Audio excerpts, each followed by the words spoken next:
Hello guys, जाडो महिनामा चाहिँ सिस्नो र ढेँडो खाँदैछौँ। म चाहिँ दिदीले वनमा गएर टिपेर ल्याउनु भएछ सिस्नो।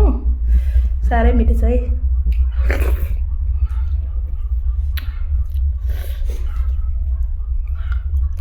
हामीले दुईवटा भान्सा गर्नुपर्छ।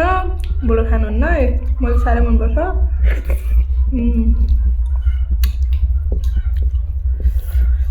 सिस्नो र ढेँडो साह्रै मिठो लाग्छ हो मलाई चाहिँ। औषधि नि हुन्छ सिस्नो त, खानुपर्छ वर्षको एक साल।